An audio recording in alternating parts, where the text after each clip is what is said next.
Yo, what's going on, everybody? It's Tuesday, October 10th. You think I can get through this video without those dogs yapping? I'm gonna try. So we had a nice up day in the market today, and this was another one of these monetarist zombie reactions, because supposedly there were some comments that came out today from Fed officials saying, hey, maybe we don't have to raise interest rates anymore. So the zombies, they jumped on that. And I'm pretty sure that today's rally will get reversed. Not a big time reversal. I mean, we are coming into next week's tax strain. That's a minor tax strain. That's not like the normal quarterly tax strains we get, or the big one, which is April 15th. So the market's in a bullish state, a bullish situation. So any pullback off of that train, I would say you got to go in there and buy it. But I mean, last week or the week before, maybe the last 2 weeks, I don't know if you recall, I made a couple of videos about how these monetarist zombies were just getting chopped up. I mean, there was I think not last Friday, the Friday before, we had there was like a weaker than expected PCE number. That's like an inflation number, and they bought it. They jumped in there at the opening and they bought it, and the market went straight down.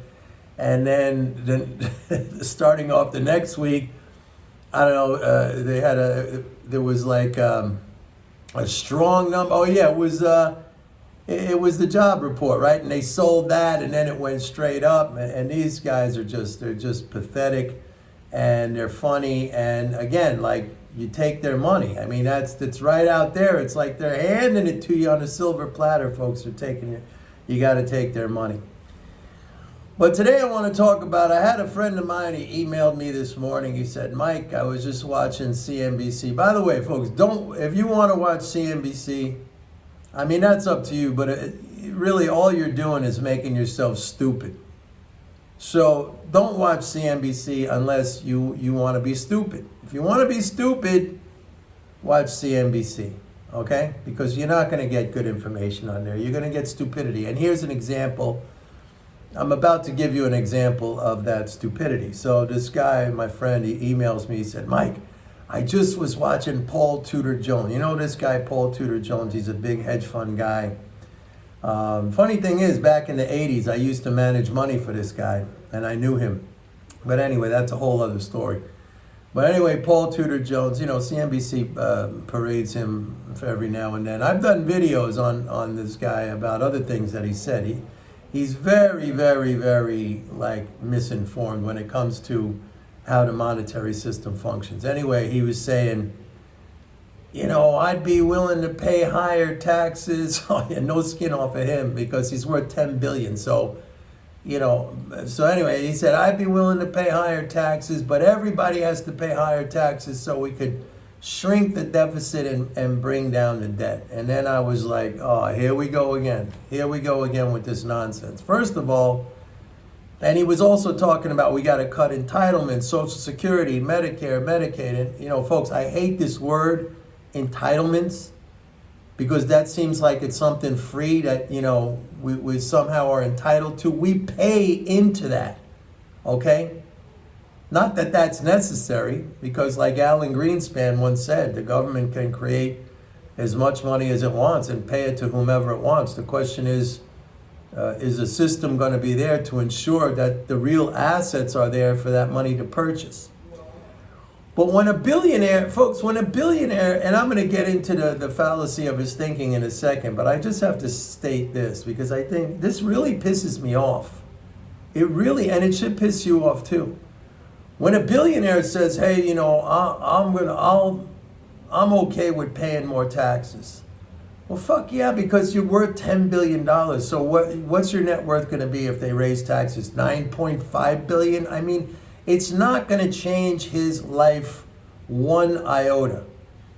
But at the same time, when he's talking about cutting Social Security benefits and Medicare and Medicaid, the so-called entitlements, which they are not, I mean, that is going to have a major, major impact on middle class and poor people, all right?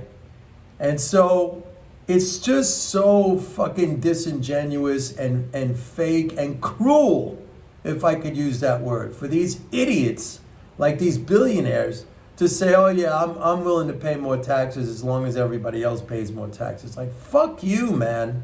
Like, that's fucking bullshit. Anyway, where he gets it completely wrong, and he's always wrong on this, he's always wrong on this, is number one, collecting more taxes simply means draining the income and the savings of the non-government, okay? So yeah, the government could run a surplus, or it could reduce its so-called deficit or debt, whatever you want to call it. But it can only do that by draining the financial assets of the non-government, of us. It's got to take that away. And there is no reason for that to happen, because the government doesn't need to save its own currency. I mean, the whole idea is ludicrous. It's ridiculous to say that the government needs to drain out the financial balances of us so that it could have, a zero balance and not a negative balance. I mean, that is a crazy, and by the way, if that were to happen, and we saw that with the Clinton, when he did that in the late 90s into early 2000, we went into a deep recession and the market crashed. It popped the so-called dot-com bubble. So if that were to happen now, if we were to follow Paul Tudor Jones's, and I'm always skeptical about people who have three names. You don't need three names, okay? One name, for some people, one name is enough, like Madonna. But you don't need three names. Anyway, if we were to follow his, prescription on how to fix things, I mean, it literally is, if you just think about it in terms of your bank account, that gets drained out, that goes down, all right? How is that beneficial? For what reason? So that the government has a zero balance? I mean, for what reason? Why does it need that? Then the next thing he says, and by the way, folks, just on a side note here, this idea that government has to tax in order to spend, that's not only wrong, it's impossible, okay? That sequence, taxing first and spending after that, I'm just gonna say this flat out, that is impossible, and I'll tell you why. Because in order to tax, the non-government has to have the money for the government to tax, to take away, right?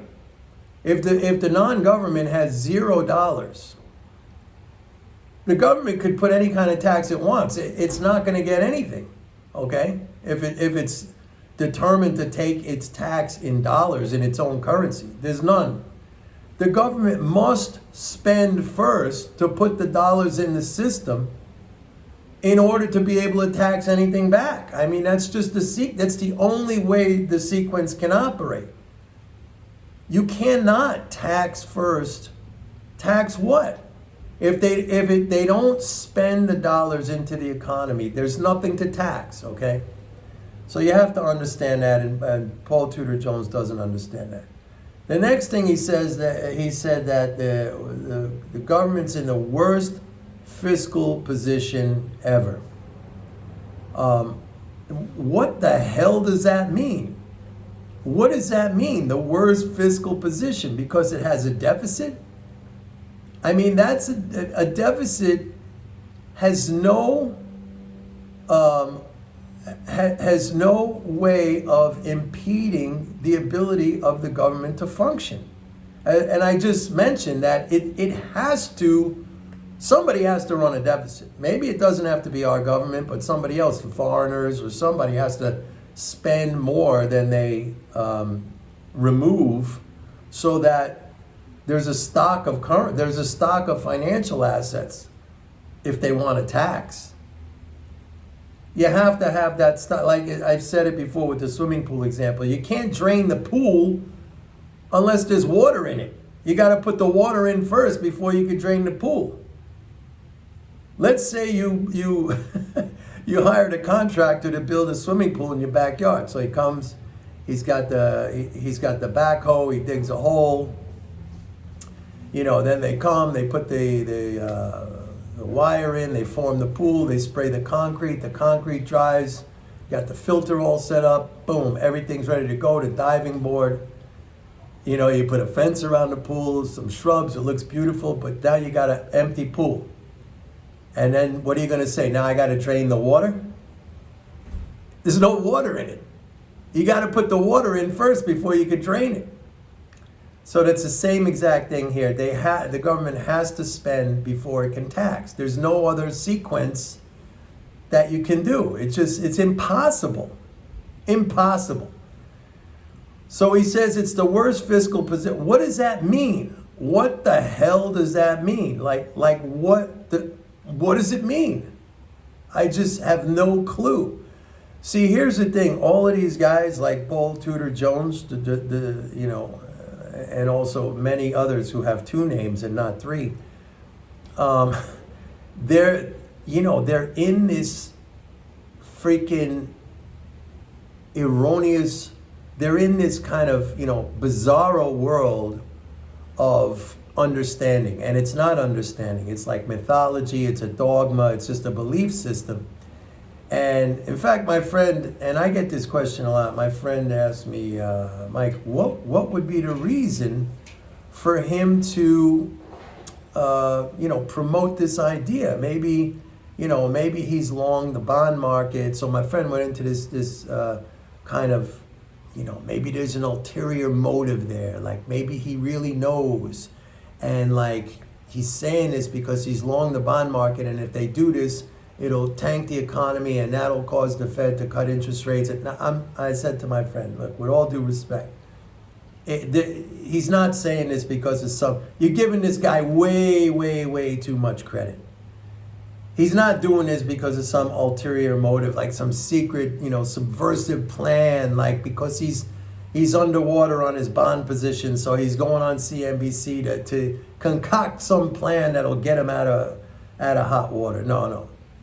These people are truly, first of all, they're elitists, right? These financial capitalists. I don't take anything away from Elon Musk. I don't take anything away. Well, Steve Jobs is not alive anymore, but these people who literally create stuff. Brilliant people, but these financial capitalists who contribute nothing to the real economy. They are parasites on the real economy. They are parasites on everything you do and everything you consume. They're parasites on everything I do and everything I consume. And so they need to be eradicated. I mean, this needs to be shut down. And when you have a guy like this, who people, when in this country, if somebody has money, people automatically assume they got to be some brilliant genius person. It's not true. It's not true. I've said many times, I've shown you that if a guy's managing whatever, I don't know what Jones manages, like 20 billion or something, even if it's 10 billion, which I think it's more. Let's say it's 15 billion. He's managing 15 billion. He gets a 2% management fee automatically right off the top. Okay? So what's that on 15 billion? A 2% management fee would be what? 300 million. Then he gets 20% of the profits. Let's say he makes a 2% return. No, let's say right now he just sticks his money in treasuries. So let's say he's making a 5% return. A 5% return is what, 750 million. So right there he gets 20% of that. So that's another 150 million. So right there he's made a half a billion dollars, 450 million to a $500 million, just doing nothing. Okay, now that adds up over the years. In 2 years, he's a billionaire. That's how they make their money. They don't make their money because they're genius traders or anything else like that. I mean, if you look at any performance data of hedge funds, they're terrible. Like if you put your money in an index fund, you will beat, 99.9% of the hedge funds out there. And that 0.1% that you won't beat, that's like these guys who are front running the orders. They just have like locked in trades. that they basically can't even lose. Okay, and that's like cheating. They're front running. That's legal. Why is it legal? I mean, Congress actually one time was thinking about abolishing that, but these guys, they lobbied hard and they kept that going. So like, what is the hell does he mean by the worst fiscal? I'll tell you what he means. He means he absolutely is clueless about the functioning of the monetary system. That he looks at the government finances the same way he looks at, a household or his own finances, that, hey, we're going to run out of money. We're going to run out of dollars. And the Chinese are not going to lend to us. That's another thing that all these people believe. Like, where the hell do the Chinese get the dollar? If we're borrowing, again, the swimming pool analogy, you got to fill it up before you could drain it. If we're taking dollars from the Chinese, supposedly if we're borrowing dollars from the Chinese, where the hell did the Chinese get the dollars from? Did they print them up in their factories in Beijing and Shanghai? No, of course not. They sold us stuff and then they have the dollars. The dollars have to come from us. It has to come here. You got to fill up the pool before you can drain it. So folks, please, I'm asking you, I'm begging you. First of all, don't watch CNBC unless you want to get stupid. And if you want to get stupid, that's your prerogative. It's a free country, supposedly. And don't listen, people, just because they got money, especially, I would discount everything coming out of the mouth of a financial capitalist. I wouldn't discount lots of stuff coming out of the mouth of Elon Musk. He's a brilliant dude.